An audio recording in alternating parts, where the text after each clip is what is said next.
Develop ಮಾಡ್ಲಿಕ್ಕೆ ಆಗ್ಲಿಲ್ಲ, at least ಅವ್ರನ್ನ ಒಂದು ಹೆಲ್ಪ್ ತಕೊಂಡು ಅವರ ಹತ್ರ ಕೂತು ಅವರ ವೋಟರ್ ಲಿಸ್ಟ್ ನ ತಗೊಂಡೋಗಿ ಕೊಟ್ರೆ ಅವ್ರು ಮಾಡ್ಕೊಡ್ತಾರೆ. ಪಾಪ ಅವರು ತುಂಬಾ ರಾತ್ರಿ 12 ಗಂಟೆವರೆಗೂ ಕಂಪ್ಯೂಟರ್ ಕೆಲಸ ಮಾಡ್ತಾ ಇದ್ದಾರೆ. ಅದರಲ್ಲಿ ನಿಜವಾಗ್ಲೂ ಬಿಗ್ ಹ್ಯಾಟ್ಸ್ ಅಪ್ ಅವರಿಗೆ. ನಮಗೆ ಕಂಪಲ್ಸರಿ ಅಧ್ಯಕ್ಷರು BLO2ಗಳು ಇದನ್ನ ಜವಾಬ್ದಾರಿ ತಗೊಳ್ಳೇಬೇಕು. ಇದು ಸುಮ್ಮನೆ ನಾಮಕಾವಸ್ಥೆಗೆ ನಾವು ತಗೊಂಡಂತ ಜವಾಬ್ದಾರಿಗಳಲ್ಲ. ನಮ್ಮನ್ನ ಗುರಿ ಮುಂದಿನ ಚುನಾವಣೆ, ಸರ್ಕಾರದ ಯೋಜನೆಗಳು. ಆ ಸರ್ಕಾರದ ಯೋಜನೆ ಜನರಿಗೆ ತಲುಪಿದ್ರೆ ಚುನಾವಣೆ ಈಸಿಯಾಗಿ ನಾವು ಗೆಲ್ತೀವಿ. ಯಾಕಂದ್ರೆ ನಮ್ಮ ಸರ್ಕಾರಗಳ 2 ಸರ್ಕಾರಗಳ ಯೋಜನೆಗಳು ತುಂಬಾ ಚೆನ್ನಾಗಿದೆ, ಜನರಿಗೆ ಮುಟ್ಟುವಂತ ಯೋಜನೆಗಳು ಇದ್ದಾವೆ. ಅದನ್ನ ನಾವು ಹೇಳಲಿಕ್ಕೆ ಫೇಲ್ಯೂರ್ ಆದ್ರೆ ಮುಂದೆ ನೀವು ಯಾರೇ ಗ್ರಾಮ ಪಂಚಾಯತಿಯವರು ಹಿಂದೆ ಇದ್ದವರು ಕೂಡ ಇರೋ ಸಣ್ಣ ಪುಟ್ಟ ತೊಂದರೆ ಆಗಿದ್ರು ಕೂಡ ಜನರಿಗೆ ಇದನ್ನ ಸರಿದೂಗಿಸ್ಕೊಂಡು ಹೋಗುವಂತ ಅವಕಾಶಗಳು ಇದೆ. ನಮ್ಮ ಸರ್ಕಾರ, ಸ್ಟೇಟ್ ಗವರ್ಮೆಂಟ್ ಇದೆ, ಸೆಂಟ್ರಲ್ ಗವರ್ಮೆಂಟ್ ಇದೆ, ತುಂಬಾ ಜನರಿಗೆ ಅನುಕೂಲ ಆಗುವಂತ ಕಾರ್ಯಕ್ರಮಗಳು ಇದ್ದಾವೆ. ಇದನ್ನ ನಾವು ಚಾಚು ತಪ್ಪದೆ ಮಾಡಿಕೊಟ್ರೆ ಮುಂದೆ ಬರುವ ಎಲ್ಲಾ ಚುನಾವಣೆಗಳು ನಾವು ಜನರಿಗೆ ಹತ್ತಿರವಾಗಿರ್ತೀವಿ, ನಾವು ಈಸಿಯಾಗಿ ಗೆಲ್ತೀವಿ.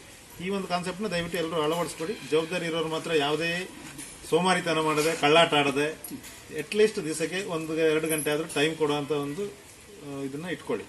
ಇವಾಗ ಪೇಜ್ ಪ್ರಮುಖರು ಅಂತ ಹೇಳುವಂತದ್ದು ಈಗ ಎಲ್ಲ ಇದು ವೋಟರ್ ಲಿಸ್ಟ್ ಇರುತ್ತೆ. ಈ ವೋಟರ್ ಲಿಸ್ಟ್ ಅಲ್ಲಿ ಒಂದು ಪೇಜಿನಲ್ಲಿ ಆ ಪ್ರಮುಖರಾಗೋರು ಅವರ ವೋಟ್ ಅದರಲ್ಲಿ ಇರಬೇಕು. ಒಂದೊಂದು ಪೇಜಿಗೆ ಒಬ್ಬೊಬ್ರು ರೆಸ್ಪಾನ್ಸಿಬಿಲಿಟಿ ತಗೋಬೇಕು. ಅದನ್ನು ನಾವು ಇವತ್ತು ಆಯ್ಕೆ ಮಾಡ್ತೇವೆ. ಅದನ್ನು ಈಗ ನೀವು ಮಾಡ್ಕೊಳ್ಳೋದು ಒಳ್ಳೇದು. ಯಾಕಂದ್ರೆ ಬೂತ್ ಅಧ್ಯಕ್ಷರಿಗೆ ಜವಾಬ್ದಾರಿ ಕೊಡ್ತಾ ಇದ್ದೀವಿ ಮಾಡೋದು. ನಾವು ಹೇಳ್ತೇವೆ, ಅದು ಎಕ್ಸ್ಪ್ಲೈನ್ ಮಾಡಿ. 15 ದಿವಸಕ್ಕೆ ಒಂದ್ಸಾರಿ ನೀವು ಮೀಟಿಂಗ್ ಸೇರ್ಬೇಕಾಗುತ್ತೆ. ಮೇಡಮ್ ಇನ್ಸ್ಟ್ರಕ್ಷನ್ ಕೊಟ್ಟಿದ್ದಾರೆ, ತಾಲೂಕು ಹೆಡ್ ಆಫೀಸ್ನಿಂದ ಅದು ಇದು ಕೊಟ್ಟಿದ್ದಾರಂತೆ, ಎಂಥದ್ದು ಇನ್ಸ್ಟ್ರಕ್ಷನ್ಸ್ ಕೊಟ್ಟಿದ್ದಾರಂತೆ. ದಯಮಾಡಿ ಅದನ್ನು ಮಾಡಿ. Okay,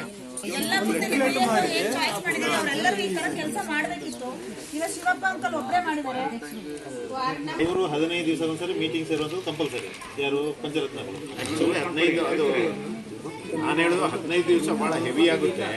monthly compulsory. ಯಾಕೆಂದ್ರೆ ಮನೆ ಅದು ಬೂತ್ ಮಟ್ಟದಲ್ಲಿ ಪಂಚರತ್ನಗಳು ಕಂಪಲ್ಸರಿ 15 ದಿನಕ್ಕೆ ಸಭೆಯನ್ನ ಸೇರ್ಬೇಕು, ಚರ್ಚೆಗಳಾಗ್ಲೇಬೇಕು ಅನ್ನೋದು ಇದೆ.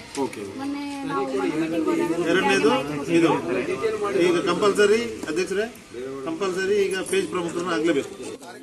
ಎಲ್ಲಾನು ಹೌದು, ಜನಪ್ರತಿನಿಧಿಗಳು ಇದಕ್ಕೆ ಕೈ ಜೋಡಿಸ್ಬೇಕು. ಕಾರ್ಡುದಾರರಿಗೆ ನಾವೇ ಸ್ವಂತ ಯಾರಾದ್ರೂ ಸ್ಪಾನ್ಸರ್ ಇದ್ರೆ ಅವರಿಗೆ 150-200 ಕಟ್ಟೋದು. ಅದನ್ನ ಅವ್ರದ್ದು ಅಕೌಂಟ್ ಲಿಂಕ್ ಕೊಡ್ತಾರೆ. ಮತ್ತೆ ಒಂದ್ಸಲ ಕಟ್ಟಿದ್ದು ವರ್ಷಕ್ಕೊಂದ್ಸಲ ಅದು ಕಂಟಿನ್ಯೂಟಿ ಆಗ್ತಾ ಹೋಗ್ತದೆ.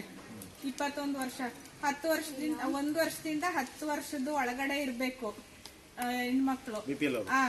ಪೋಸ್ಟ್ ಆಫೀಸ್ ಅಲ್ಲಿ ಮಾಡ್ಬೇಕು. BPL ಕಾರ್ಡುದಾರರಿಗೆ ಮಾಡಿದ್ರೆ ತುಂಬಾ ಒಳ್ಳೇದು. ಅಂತವ್ರನ್ನ ಗುರುತಿಸಿ ಮಾಡೋದ್ರಿಂದ ಒಳ್ಳೇದಾಗುತ್ತೆ.